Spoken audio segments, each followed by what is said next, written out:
So welcome to our webinar tonight with Madeline Henry and Lauren Margolin. Really pleased you could join us this evening. Before we get started, we're just gonna kind of go over some administrative things. First, there's 3 libraries hosting this program tonight. I'm Roz Topolsky with the Vernon Area Library. I'm Grace Hayek at Glencoe. And hi from Highland Park, I'm Beth Keller, and welcome. So tonight we're using a webinar format for our program. So that means you should just be able to see all of our faces, but we cannot see you. But please, communicate with us by using the chat. We'd be happy to get your questions answered at the end of the conversation by putting your question in there. You might notice we have closed captioning on the bottom of your screen. We just are doing that now to kind of make sure our programs are accessible to everyone. So if you don't care for the captions, if you'd rather turn them off, you can go to the bottom of your screen if you're using a laptop or a computer, and it says live captioning, and you can select hide subtitle or show subtitle if you want to bring it back. Alternatively, if you're using an iPad or an iPhone, it'll be at the top of your screen. There's kind of 3 dots and a more, and there's webinar settings there where you can turn on and off closed captioning. We are recording tonight's program, so that means it'll be up on our library YouTube channels by next week. I'd like to remind everyone that the Love Proof is available for purchase through the Book Bin, the wonderful independent bookseller in Northbrook. A purchase link is in the chat if you'd like to use it, or you can borrow it from your local library. Tonight's conversation with Madeline Henry will be moderated by Lauren Margolin. Well known as the Good Book Fairy, Ms. Margolin has made a career out of her love of reading and learning. She facilitates book discussions, speaks at civic and community events, and blogs about books at goodbookfairy.com. Thank you for taking this role in our event tonight, Ms. Margolin. I'll let you take it from here. Great. Okay, so we're going to start now. First of all, thank you to all of the libraries that are hosting this. It's always lovely to get authors to the public to hear their story. And of course, I greatly enjoy it as well as an avid reader. So Madeline is the author of 2 novels. Her second novel, which is the one we are going to talk about tonight, The Love Proof, is having its 2nd month birthday tomorrow. So happy 2-month birthday. Her first book was called Breathe In and Cash Out, and that came out, I think, July in 2019 or August 2019? July, yeah. Okay, great. So The Love Proof was selected by the New York Times as a new and noteworthy book and has been featured in the Washington Post, the New York Post, Parade, and several others.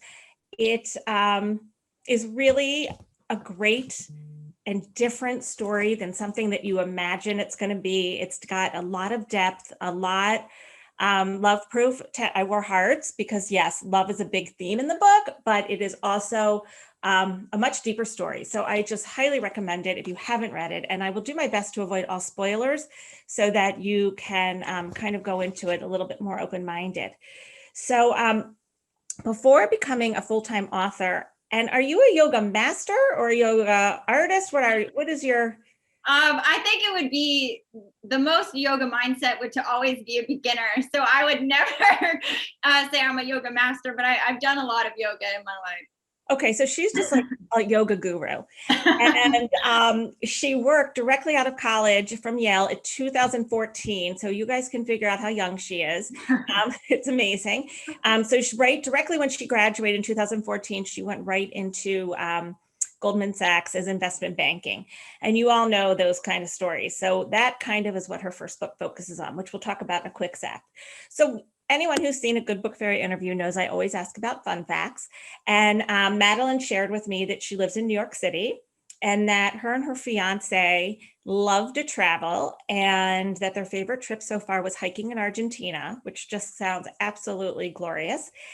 And this one I was like really happy to hear. She performed sketch comedy in a college troupe called Outside Joke, which is a great name. So obviously knowing that, we can gather some of your personality that you were able to just put it out there and have fun with it. So we love knowing that about you. So thank you for those fun facts. So Thank you for asking for them. I loved that. That was very fun. Yeah, it's always, you should, so over the years, there's been some doozies, but yours are so good. They're just good and basic. So your first book deals with a female investment banker who graduates from Princeton, goes to work at a big firm, but has this dream of opening a yoga studio, which is kind of similar, certainly doesn't mirror you, but it certainly relates to the path you took when you left Goldman Sachs and, started your practice in yoga. So that follows the premise about write what you know. So what was it that made you turn to something like the Love Proof, which has a lot of science and a lot about love in it?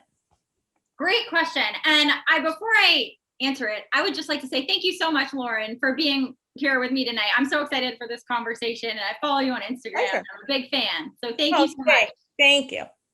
So wonderful question. The Love Proof, for those who aren't familiar with it, is about a physics prodigy who tries to prove that the ones we love are always connected to us.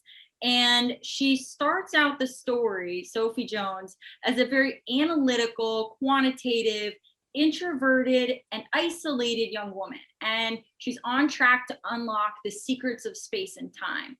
And then when she arrives at Yale, she meets a man and falls very deeply in love. And this relationship changes her. And she undergoes a radical transition, because while formerly she thought that time was the most important and least understood thing in the universe, now she thinks love is the most important and least understood thing in the universe. And so she undergoes this really radical transition.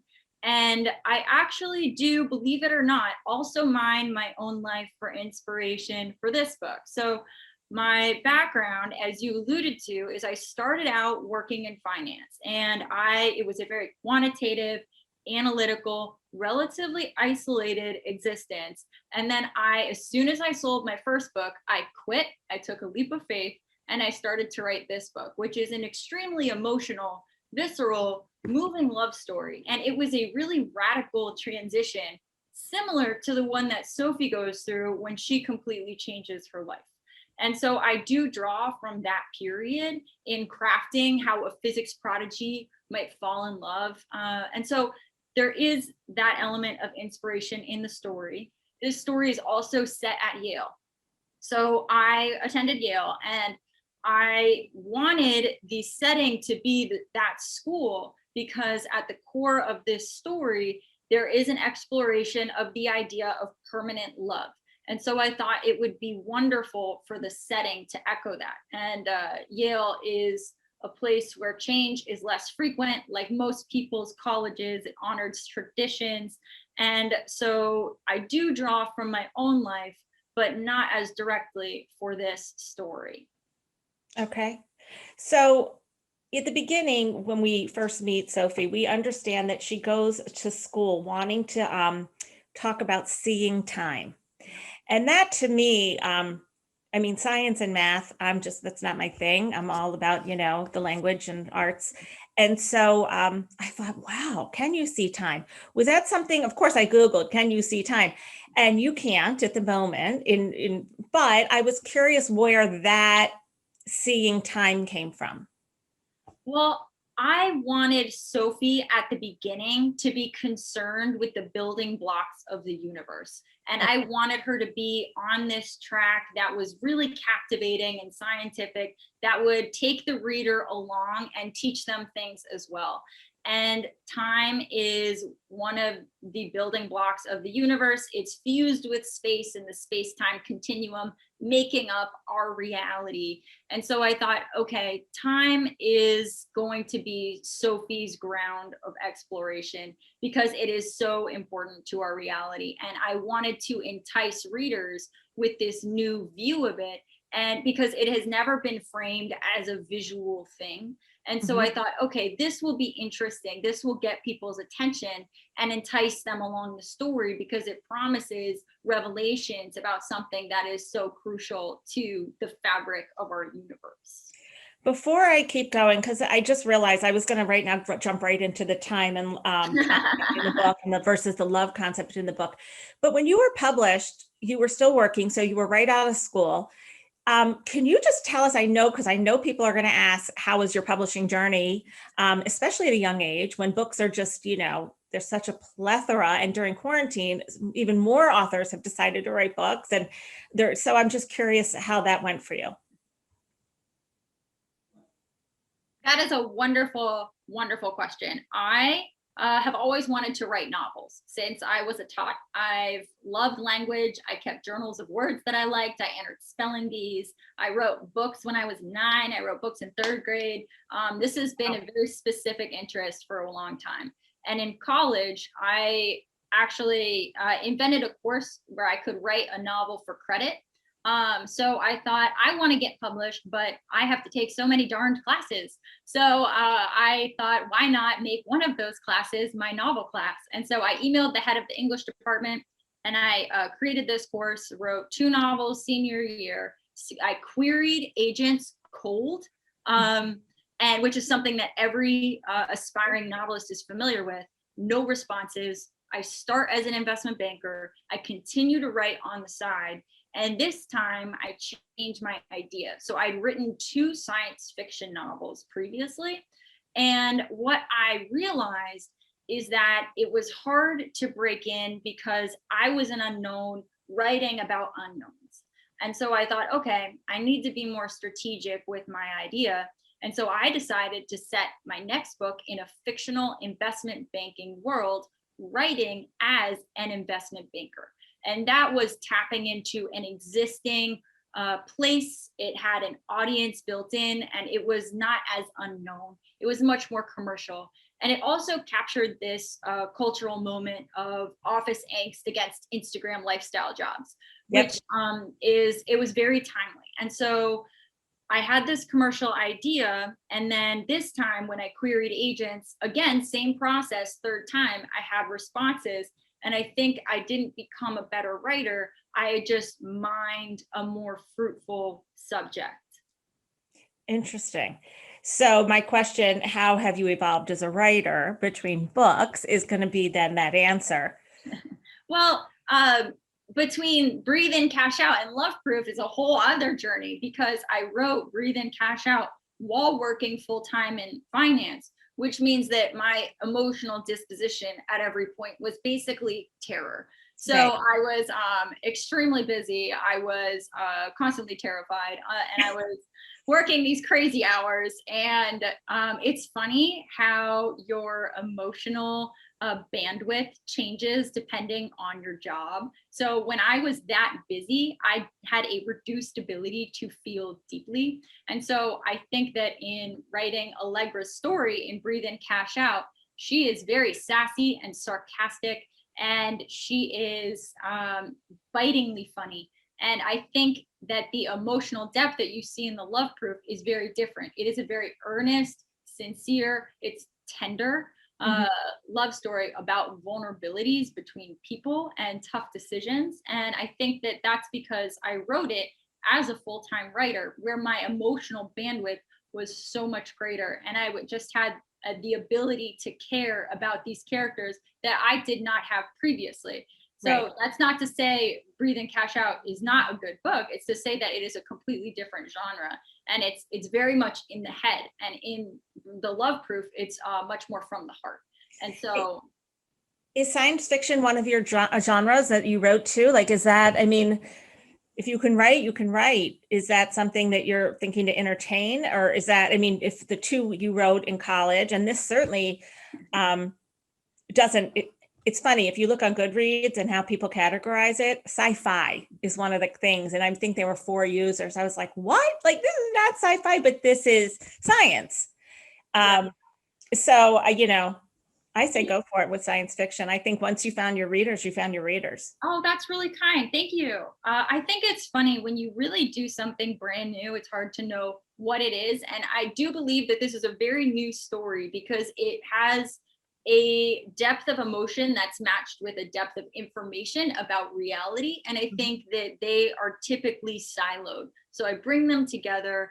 It's not a chronological structure, which is interesting. There are flashbacks, and then you skip lots of time. I won't give any spoilers, but in a story that explores time, I thought it was interesting to have an unusual structure. And so there is a lot that's different about this book, and it's led to different categorizations. So I think right now it might be shelved as a romance, but I have people who feel very strongly, who have come to me and said, this is not a romance. You are, people who want a romance might not like this because it is closer to literary fiction or a different genre, in that it delves into all of these scientific ideas, and it is not a typically happy story in the way that you might expect a rom-com involving a trope might develop. So it's a little bit different, but.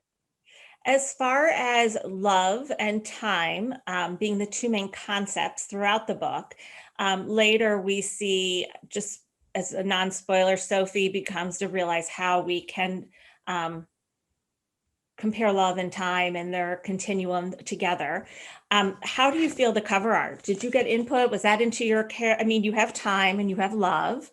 So how were you a part of this? Was this something you asked for? Did you, I don't know. I know different authors have different contractual obligations with what they can put into their cover art. That's really interesting. As a writer, I typically feel like I have no leverage, to be honest. So whatever terms I'm given, I accept. I'm like, great, I'm happy to be here. Okay.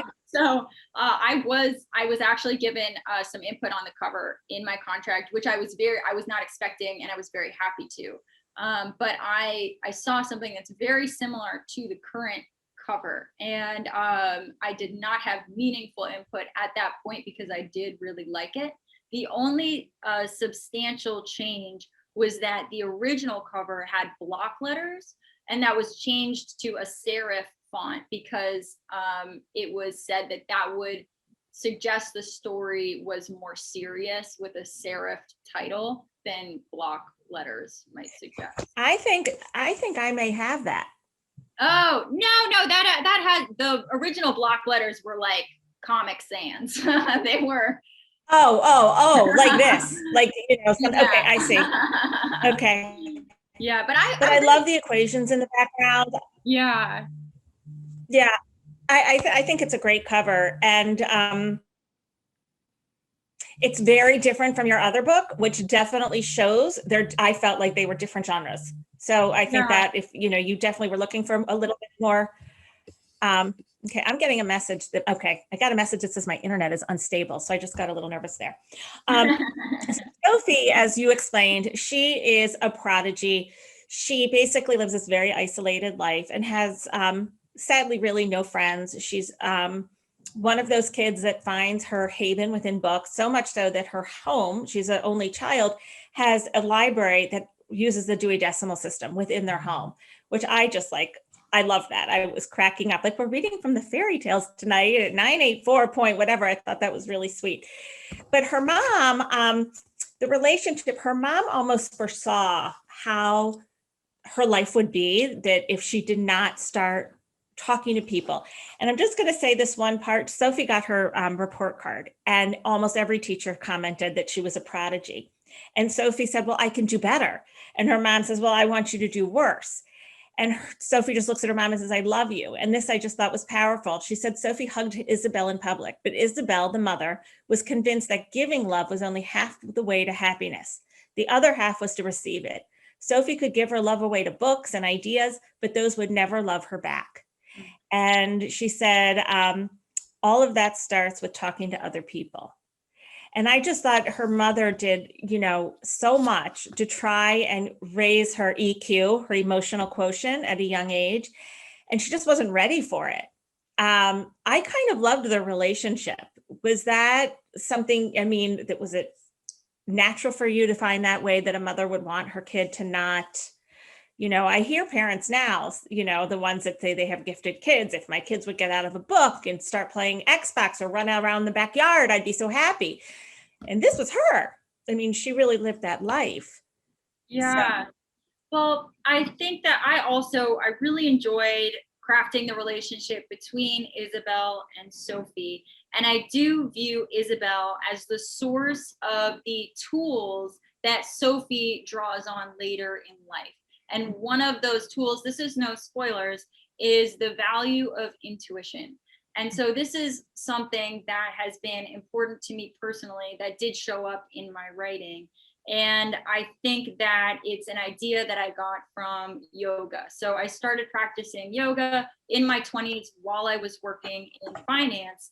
And I found that for the first time, I was creating space for nothing in a very busy schedule.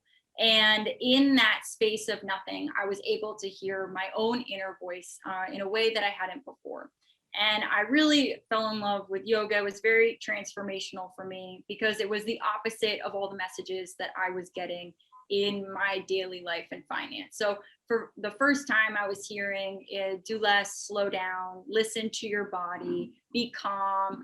And I did hear my intuition. And so I think that some of the lessons that I learned from that place in my life come out in Isabel in moments like that and throughout the book. And they teach Sophie the lessons to be a more balanced and connected person. So I am drawing from things that I've learned and I'm maybe talking to a younger version of myself through an older version of myself, Right. Isabel to Sophie. I love how nurturing and warm and permissive their relationship is. It's a really beautiful thing that came out, and I'm very happy with that.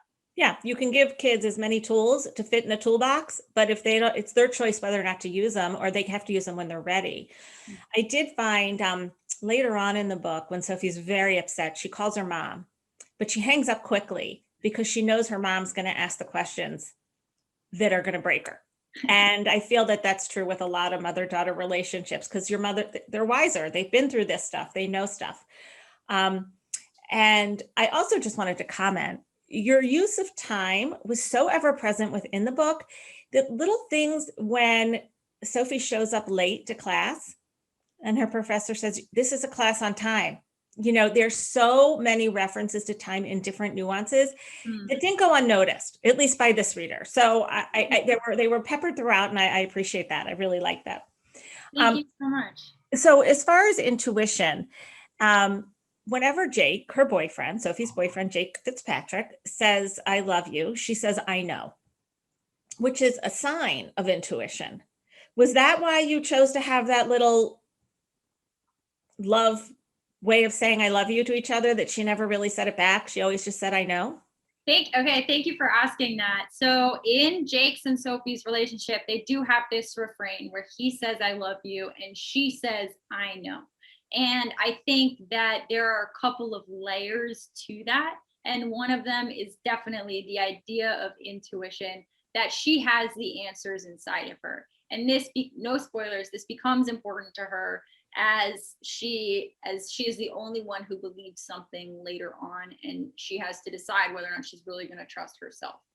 And I think that the second layer to that is I wanted to craft Sophie as a true genius and prodigy, and not just a genius of the mind, but a genius of the heart. She can empathize, sympathize, show incredible compassion. She has incredible tenderness and emotional depth. And so in saying, I know, it's to reinforce this idea that she has the answers. And then over the course of the book, she does come to more significant conclusions about space and time, about love. And so the setup of she knows is, in my mind, letting credibility to her throughout the book that Sophie is the one who knows. She does know. Yeah. On day one, Sophie meets Jake and they have this immediate connection. Do you believe in that immediate connection you can have with another person? I know in one part of the book you talked about the particles or something having a pair, a match. I don't remember what the word was, but everything has a match in science. And they found it, and they had this like visceral reaction to one another when they were, one was on a balcony, one was on the ground, but they knew. Do you believe in that? Absolutely. I absolutely believe in very deep connections that you feel instantly. And it's not just pheromones, and it's not just biology. It's filled with intricacies, and I've definitely felt that in my life, and I'm sure everyone else on this call has felt that as well. And I think as important as that idea of resonating deeply with someone when you meet is, in this book there's a related idea which is extremely important, and that is that people stay with you when they are not there. And so that was the original idea when I started to write this book, was I wanted to express this emotion of people can leave your life, but they will not leave your heart. And it's related to the line by E.E. Cummings, I carry your heart with me, I carry it in my heart. And the line by Rumi, goodbyes are only for those who love with their eyes, because for those who love with heart and soul, there's no such thing as separation. And so I do believe in a connection, that's not just intense when you meet, but a connection that lingers after that person is gone. And that was my original intent with the book. I wanted that feeling to just bleed out of the pages. It's in the opening quote by Victoria Erickson when you open the book. Oh, yeah. And when I zoom into book clubs, I see that resonating with people who have suffered recent losses. And it is really something to see this book find someone in a moment where they're suffering from a recent personal loss, because I've seen it offer some comfort to people who are grieving. And so that's something that has been really significant to witness up close. And I'm grateful for those moments. But it is the idea that when someone leaves your life, they don't leave your heart, and you can stay with each other when you are not physically together. Right. And I think that's a beautiful sentiment, and I think it's a powerful sentiment. And I was glad you brought up the part, Sophie has a mentor, so we'll talk about them in a minute, but this mentor reveals something personal about a loss. And because I was wondering, when you were talking about this continuum and this block theory, what about death? And so you brought that, and you answered a lot of questions with that.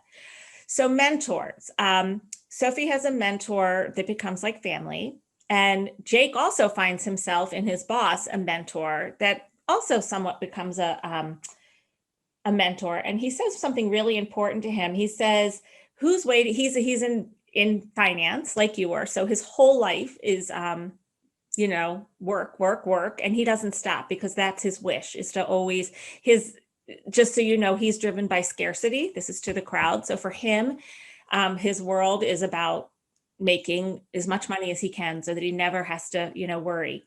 And he says, who's waiting for you at the finish line? You can't double down on work forever. That's not success.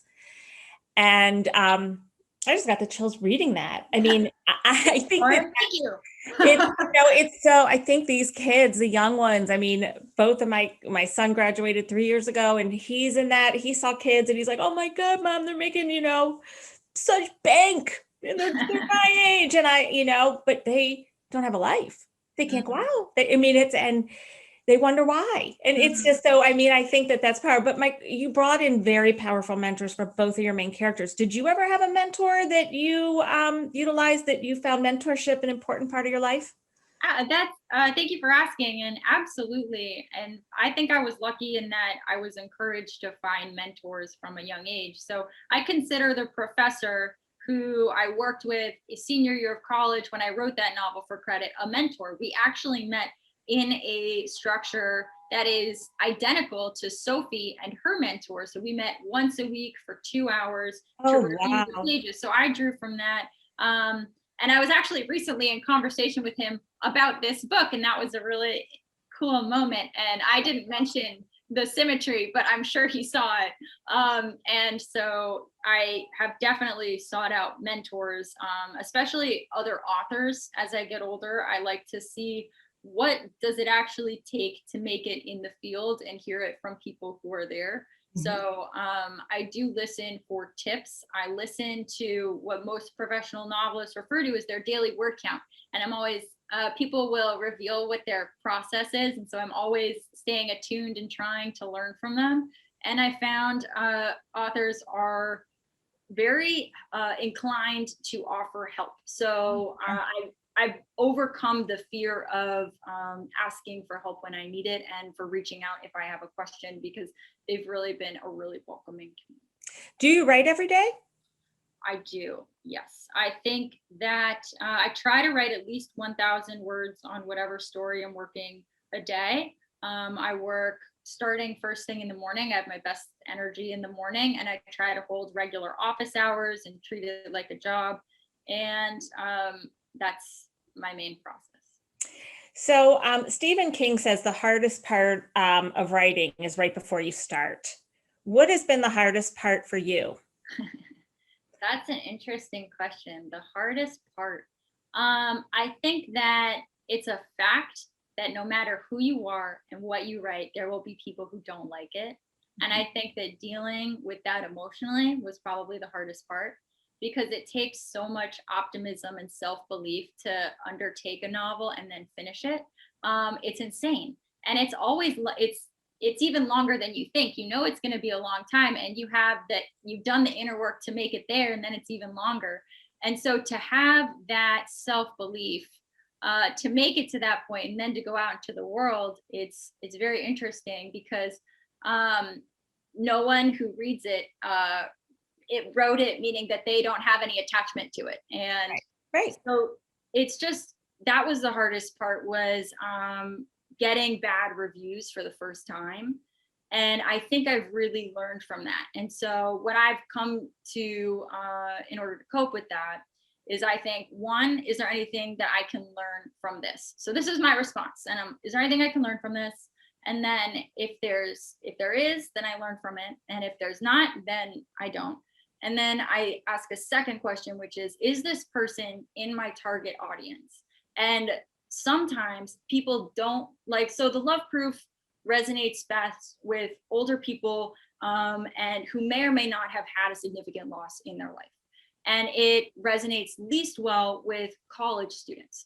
And I've realized that's because that is an invincible period in one's life. And this is a really tender book that addresses some of the more humbler moments of loss and dealing with your own fragility. And so when I see it not resonate with that age group, I think, okay, that makes sense. And that's easier for me to deal with. And then the last part of coping with that is recognizing that it comes down to a battle of wills.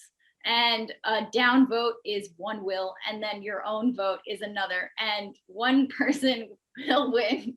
So that's obviously There's authors that don't even read the reviews. They've just said it's not worth it. I did an interview on Saturday, and the author said, I mean, she's New York Times bestseller. She wrote, if I get a 1, I am confident enough that I don't care. Like that I just, a 1 or 2, I just, they don't get it. She goes, a 3, that's what kills me. You know, the 3's that like, why? Like, so it was just an interesting way to look at it, that 3s were way worse for her than the 1. So I do think that's something, you know, that's got to be tough. I can imagine. Sophie is a minefield full of brilliance, and you chose to keep her dressed in, she kind of reminded me of like still wearing Justice clothes, like, you know, with little flowers and roses on her shoes. And even though that can be trendy for the teen set, it just was still very juvenile, as well as, I mean, her food choices and my food choices are kind of similar, but I am going to say they're quite childlike. You know, what's your favorite food? Donuts. I mean, so can you talk to that imbalance there of her brain? Absolutely. So I chose to have these juvenile details to Sophie for a specific reason. And it actually goes back to college when I took a course called Unpacking the Nature of Genius.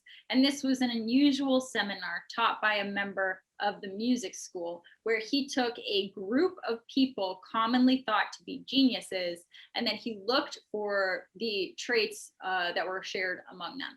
And this was a group of Leonardo da Vinci and Mozart and Isaac Newton. Wow. And one of the traits was a childlike sensibility. And so if we think to Einstein, we remember the iconic pictures of playfulness with his tongue out and his childlike wonder of the universe and trying to understand it. And Mozart, he would play juvenile jokes on his colleagues. And so he found these childlike instances with all of these geniuses. And that really stuck with me because it was so counterintuitive. And so with Makes sense. Sophie, I was very intentional about making part of her childlike.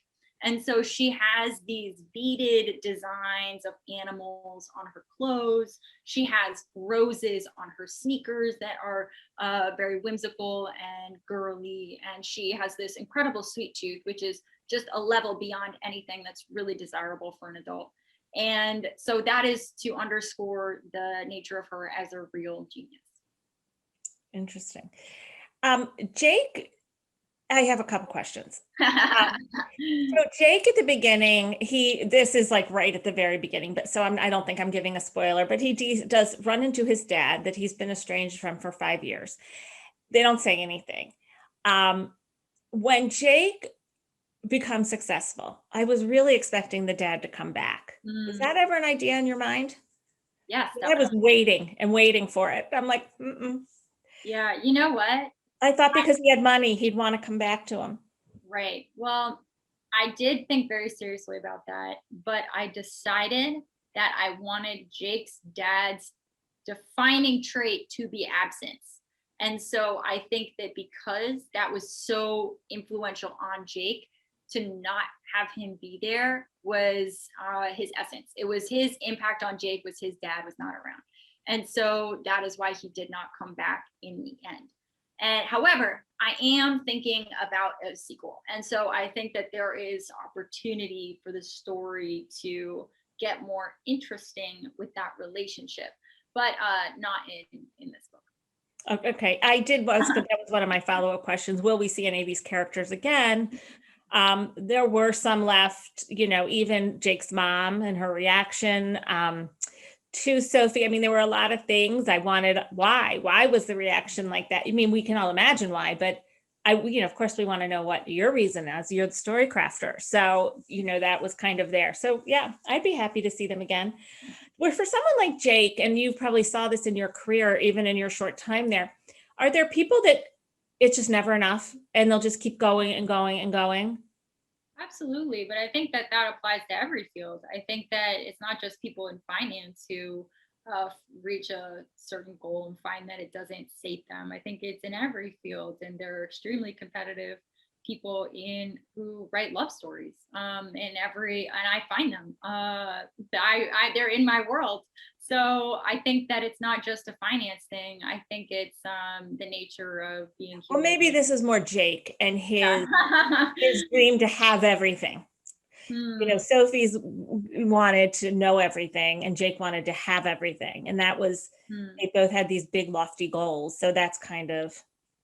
Yeah, I think that finance is an interesting field because you can be rewarded beyond your wildest dreams and have it have nothing to do with your ability to connect with other people. And I think that that's really interesting. And I mean, in my short time that I was in finance, I did notice that there was no reward for connection, and it was not something that was being cultivated. And so when I left the field, I wanted to write something that was rich with all of the things that my life previously lacked. So heart and soul, and the importance of connection to transform and nourish people. And it was very reactionary to my experience until then. But yeah, everybody has their own appetite for connection, and for those, everyone finds where they need to be.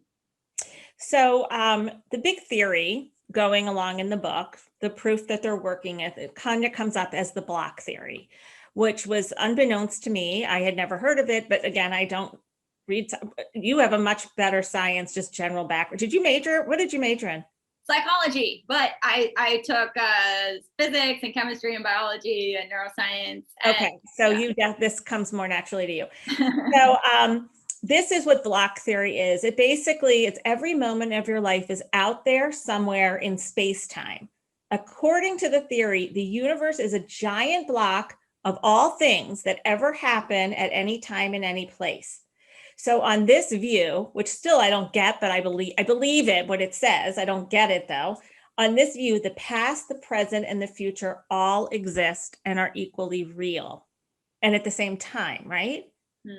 Yes, So can you explain that much better than what I absolutely. just said? Okay, so something interesting is that my intent with writing this book was to write a very deep and emotional love story. So I do that, and then it goes out into the world. And the first reviews that come back is how scientific and informative it is. And that was very interesting to me because my process for incorporating information was very emotion first. So I would think, what do I want people to feel? And then I would find the facts that would heighten and accentuate that feeling. So, for instance, Sophie and Jake have a ritual before they go to sleep where Sophie teaches Jake something about the universe. And so, in Love one that. of these, Love them. I thank feel like you. I can play Jeopardy better on TV. I mean, it's totally were fantastic. Thank you. And so, in one of those moments, she teaches him that when you put together two pieces of matter in a vacuum, they fuse together indefinitely. And that fact is meant to underscore their connection and how they are fusing in that moment. And so, block theory, there was the emotion in front of that was the idea that when people leave your life, they don't leave your heart. And so I went looking around for the facts to express that idea. And I found this theory, block theory, which is a real theory discussed at the highest levels of physics today. And it states that the past, present, and future all exist at once. And it's just the nature of how we are made that we experience it flowing linearly, but that's not the reality of it. And so I thought, wow, the fact that the past and the present might exist at once would mean that they are as much with me as they are not. And I thought that that was just the perfect scientific expression of the idea that deep connections last forever. And so I appreciate that there is a lot of information, but I really tried my best to make it very emotional and to underscore the power of connection. It worked. I mean, I think it was. I just think it worked in a very pleasant way because you never felt like I was learning, but I was never being lectured to.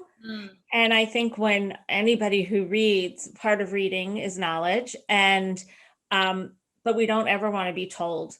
You know, so I think the way you brought it about was really good. Are you able to read books while you write? I love reading while I write, and I find that I always want to get better. So I think reading is a form of studying.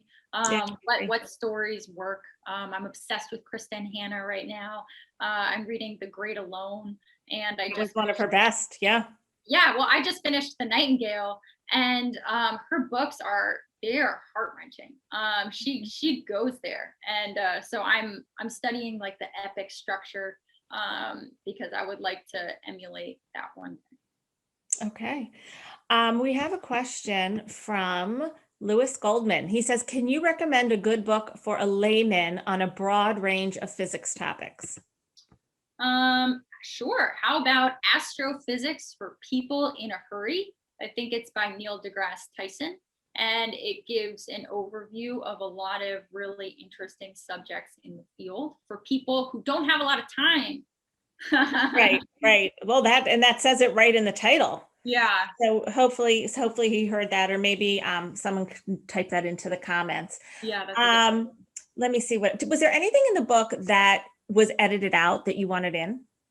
Not that I wanted in, but there was definitely a lot that was cut. I would say at one point, a third of it was cut down to its current size. Yeah, a lot was edited out.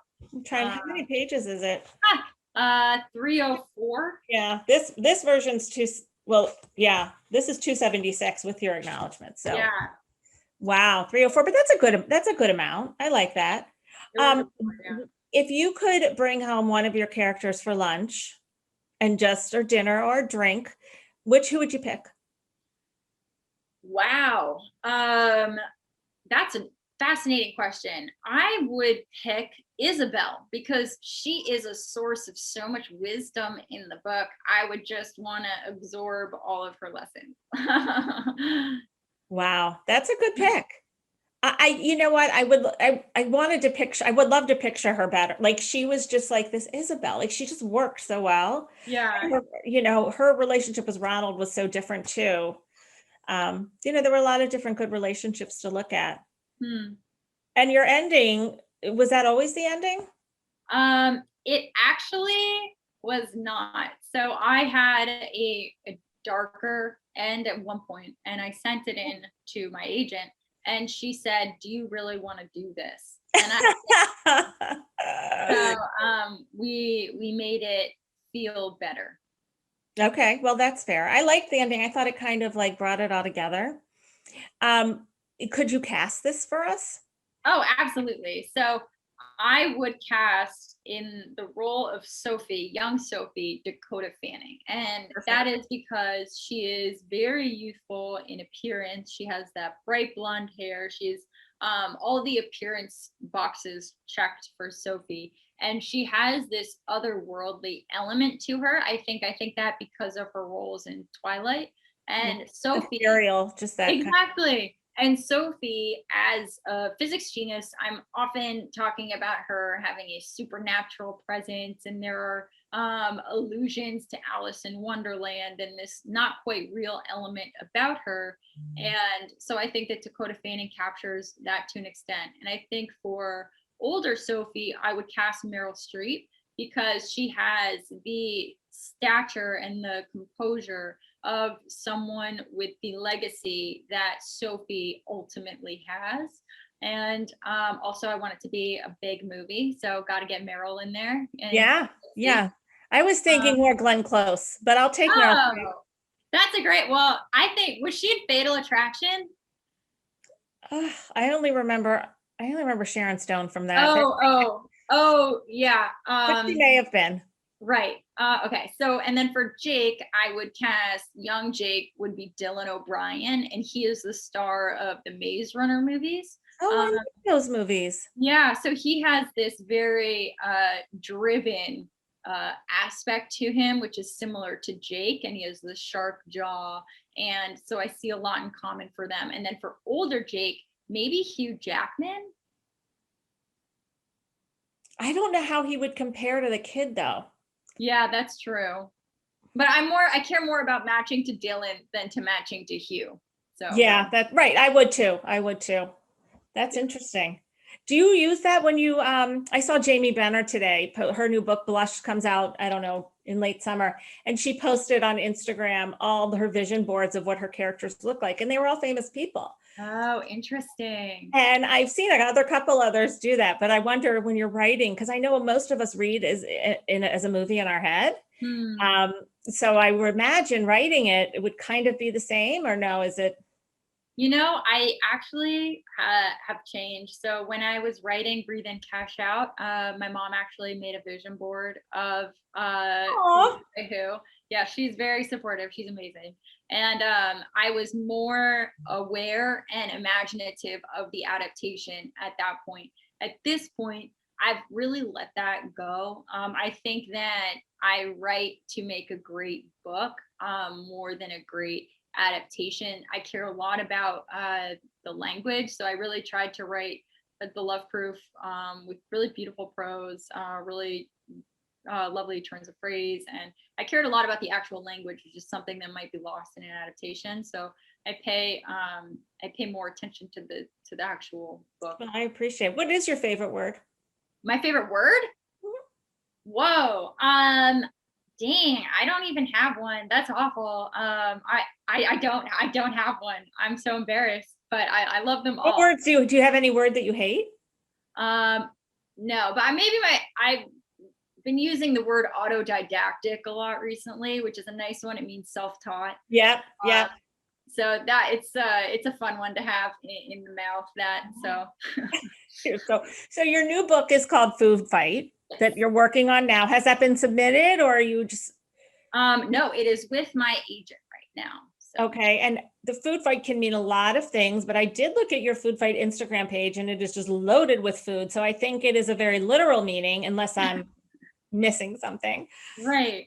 So that is a different book, and that takes place in a fine dining French restaurant in New York City. And before the pandemic, I sat in on kitchens and interviewed chefs and cooks. So I do paint an authentic portrait of a French restaurant in Manhattan.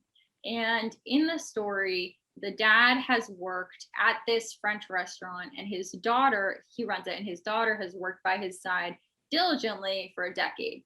Meanwhile, her twin brother went his own way, and he started a restaurant putting burgers between waffles and pancakes and whole slices of cake, and he soared to fame as a celebrity chef. But what begins, it might appear that this is an amusing story about family dynamics, but ultimately it gets more into the daughter's psyche, and things are not as they seem.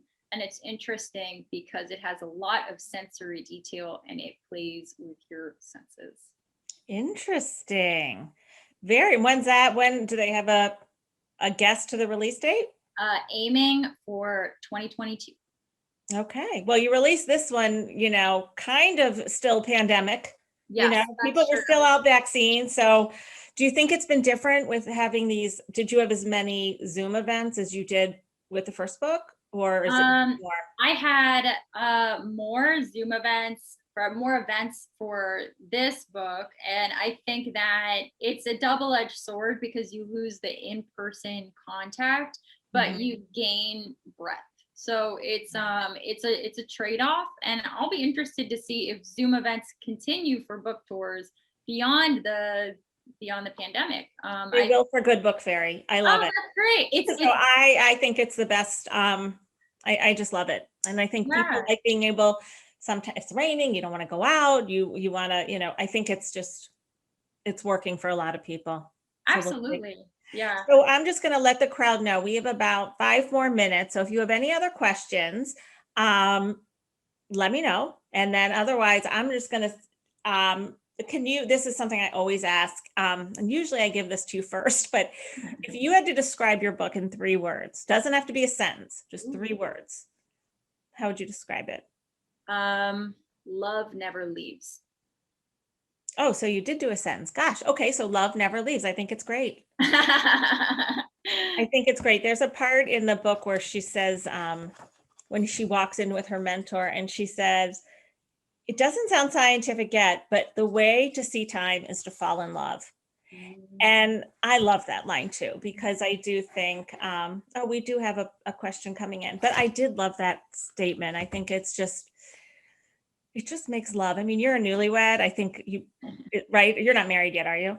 We get married in September, so I'm Okay. almost a newlywed. Almost. Yeah. So you're almost there, but I think that you could almost feel that a little bit in the book. You are in deep love. So Still optimistic, yeah. this is from Rana Wallachin. It says, I am 1/3 of the way through the book and loving it. It is particularly moving to me since I am grieving a recent loss. Aw. Well, thank you for sharing that, Rana. I appreciate it. That's meaningful. Thank you. Yeah, well, that's good. If it can heal you. Rana is a big library patron, and I know she comes to most of my events, and she was going through a session where every book she picked up after her loss had somebody dying. And she was just like, please give me a book where no one dies. So this is their perfect pick for you, Rana. She said this book has been a comfort. All right. Anything else you want to share with us? Just that I really appreciate your time. I'm a big fan, and I really appreciate reading and your time tonight. And it's been a real joy. My pleasure. You're great to talk to. I appreciate it. Madeline and Lauren, thank you so much for the wonderful conversation. Madeline, I love the sentiments that you shared about the book and your sentence that love never leaves. And that's so touching. Lauren, we love your thematic wardrobe that you wore tonight and all the great questions that you asked. I want to remind everyone that if you have additional questions, please drop them in the chat box and we will get to them. while you're doing that, I also wanted to point out that thank you to the Book Bin for partnering with us. The Book Bin's located in Northbrook. There is a link in the chat box to purchase the Love Proof. So you can find the information there. And also to remind everyone that we are recording the program tonight. You can find it on your library's YouTube channels early next week or sometime next week. Again, we put the link to the Book Bin in the chat box, so you can copy that into your browser and purchase a copy of Madeline's book. Oh, we had one other question. Madeline, you mentioned that you're reading Kristen Hanna. For both of this question is for both you and Lauren. Are there what other books are on your nightstand at the moment? I just looked at my nightstand and I saw Devotions by Mary Oliver, which I loved. I just finished it before the Nightingale. I just read Jillian Cantor's Half-Life, which is about Marie Curie, which I loved. I again, it was a learning experience, and her books are always a joy. And I was telling the librarians before, Stephanie Drey's The Women of Chateau Lafayette is also a brilliant book. If you're looking for saga, that's a saga. And boy, I don't know. I'm reading, I have 3 going at all times, but those are the 2 I'd probably shout out about right now. So I just finished. Great. Thank you guys both for those recommendations. There's one more question in the Q&A, and it's from Natasha, and she wants to know, how much do you listen to your intuition? I am a very intuitive person, and I do recruit my intuition for every major decision. So a lot. That's a great skill, because sometimes what I'll think, use your head or your heart. And they just, it's like they're talking to each other, and I just wish I could pick one. So you've actually got a very good ability to narrow it down to the right thing. Thank you. I don't see any additional questions. I think, Lauren, you covered so much ground with your questions. So thank you to everyone.